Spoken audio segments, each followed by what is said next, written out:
m'appelle Alain Veil. J'ai été rabbin dans ma carrière, d'abord à Clermont-Ferrand, puis au bout de 2 ans, j'ai eu la chance d'aboutir à la communauté de Strasbourg en tant que rabbin de Strasbourg. Voilà, et j'ai fait toute ma carrière ici pendant plus de 30 ans à Strasbourg jusqu'à ma retraite en 2009. Alors, le but de ma visite, c'est entre autres déjà la préparation de la journée du livre de la Vitzo, à laquelle je suis invité et lors de laquelle je présenterai l'ouvrage que je viens de publier sur, je lis le titre, Quand Rachi parlait français, un ouvrage sur les la'azim de Rachi dans le Talmud, la'azim étant le terme spécifique pour désigner les mots français de Rachi dans son commentaire. Littéralement, la'azim veut dire langue étrangère. Donc, comme le Rachi explique en hébreu le Talmud, il a introduit dans son commentaire quelques mots en français pour les élèves qu'il avait qui parlaient français. Bon, d'abord, je dirais que c'est un travail de longue haleine, puisque j'ai travaillé dessus 10 ans. Donc j'ai pris ma retraite en 2009, vous voyez, on est en 2021, pratiquement dès le début de ma retraite, je me suis penché sur le problème. Je ne suis pas le premier à le faire non plus, ça il faut bien le préciser. En 1929 est apparu, je dirais, vraiment le premier ouvrage systématique sur les mots de Rachi en français dans le Talmud, de Darmstädter et Blondheim, deux savants. Qui ont étudié tous les manuscrits de Rachi et donc ont donné déjà les clés de, je dirais, 90% au moins des mots. Ils ont fait un travail extraordinaire, vraiment. Tous ceux qui ont pris la suite n'ont fait en quelque sorte que se baser sur ce travail de départ et essayer d'améliorer par-ci par-là, de trouver des nouvelles choses éventuellement, et notamment, on va citer le Dayan Gukowski, qui en anglais a publié un livre avec également les mots en français, un certain Greenberg qui a plutôt travaillé sur le Chumash, c'est-à-dire le mot de Rachi dans son commentaire sur le Pentateuque, et un certain Glanzer, tous Zichronam Libracha, qui a publié donc également des articles sur des mots un peu difficiles dans Rachi. Et enfin, last but not least, Moshe Katan, dit Klein en français, s'il était français, il a fait son alia, c'était un archiviste donc à la Bibliothèque nationale, donc lui aussi avait accès à tous les manuscrits, il a travaillé énormément, ça a été aussi un travail de sa vie, pratiquement, ce qui ne transparaît pas nécessairement dans l'ouvrage spécifique sur le Talmud, mais j'ai eu entre les mains un autre livre qu'il a écrit sur le sujet, qui est la vie la vie de Rachi, disons, à l'époque de Rachi, la vie à l'époque de Rachi, et où il réunit les mots donc, de commentaires de Rachi par rubrique. Et alors là, on peut voir son érudition qui est phénoménale. Il n'y a pas d'autre mot sur, disons, je dis n'importe quoi, par exemple les métiers. Alors, à la fin donc, du chapitre en question, vous avez peut-être 100 à 150 références dans les livres les plus divers qui traitent de ce sujet et qui peuvent apporter un éclairage. Moi, je suis beaucoup plus modeste dans mon travail. C'est un travail qu'est-ce qu'il apporte de neuf? Parce que, bon, évidemment, vu tout ce qui a précédé, il faut bien que ce travail apporte quelque chose de neuf. D'abord, il faut savoir que l'ouvrage de Moshe Katan n'existe plus. Donc je me suis dit, bon, ben voilà, c'est une opportunité, pourquoi ne pas faire un ouvrage récent maintenant sur le même sujet.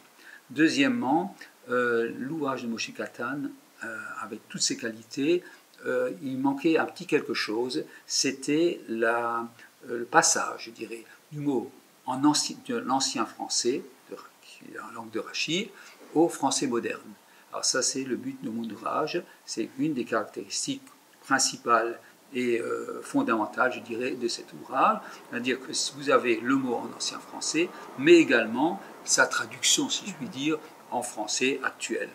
Et ça aidera donc beaucoup à la compréhension de ceux qui étudient le commentaire de Rachi dans le Talmud. Et autre caractéristique, ce travail que j'ai fait en aval, je l'ai également fait en amont. C'est-à-dire que je me suis intéressé aux origines de la langue française. j'enfoncerai une porte ouverte en disant que c'est le latin, mais il fallait retrouver effectivement le mot qui correspondant à latin. Donc c'est un peu le travail que j'ai fait, peut-être pas tout à fait systématiquement, mais très souvent.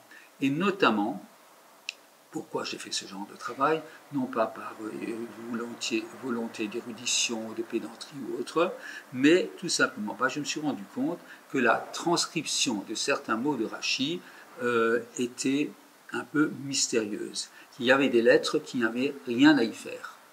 C'est bizarre. Je me suis dit d'abord, au début, je me suis dit, lapsus calami, c'est une erreur de scribe. Parce que les scribes qui transcrivaient le mot français ne connaissaient pas toujours le français, et encore moins l'ancien français. Donc il se peut très bien, une erreur était vite, se glisser très vite. Mais très rapidement, je suis revenu de cette théorie, qui n'est pas tout à fait fausse. Il y a bien entendu eu, avec les siècles qui ont passé, il faut me rappeler que Rachi, c'est le XIe siècle, qu'il n'y a pratiquement pas d'ouvrage d'anciens français aussi riche que celui de Rachi. Le seul qui, je dirais, est de la même époque, c'est la chanson de Roland, 1080, et c'est celui que vous citent tous les dictionnaires d'anciens français. Je me suis servi beaucoup de dictionnaires. Et donc, il y avait, je reviens à mon latin, et je disais qu'il y avait donc des lettres qui semblaient être en trop. Et lorsque l'on remontait à l'origine du mot en latin, eh bien, ça devenait clair. Ouais. En fait, c'était un stade du français qui était un peu plus ancien que parlait Rachi, et qui par la suite, comme toute langue, vous savez qu'on a tendance à élider des lettres, etc. On est pressé, on n'a plus le temps, donc les mots deviennent de plus en plus, je dirais, compacts. On va dire, on emploie ce mot pour faire comprendre l'idée. Et donc ces lettres, elles tombent. Ouais. Alors, voilà, donc ça c'est... Alors de quoi je me suis servi? Essentiellement, comme je disais, de dictionnaires, notamment d'un dictionnaire de l'ancien français, édité par Larousse, d'un dictionnaire étymologique, qui m'a énormément aussi aidé, du Gaffio pour le latin français, des dictionnaires araméens, hébreux, que ce soit en allemand, il y en a, et il y en a en anglais, donc j'ai travaillé sur ces deux, et plus d'autres choses, donc ce livre de Rav Glatzer, Zironé Brachka, qui m'a aussi aidé, et je suis en train de, je dirais maintenant que j'ai terminé celui-là, je suis en train de préparer le suivant sur le Tanakh, c'est-à-dire l'ensemble des 24 livres de la Torah, où Rachi aussi a émaillé son commentaire. Alors, sur le Talmud, il y en a 2200 des mots, ce qui fait qu'effectivement, vous voyez, c'est un gros pavé. Et sur le Tanakh, il y en a environ 1400. Ce que je dirais encore tout simplement, c'est qu'effectivement, le livre, c'est pas simplement ce que je viens de dire, mais c'est aussi souvent un petit commentaire personnel sur le sur le mot en question. Voilà.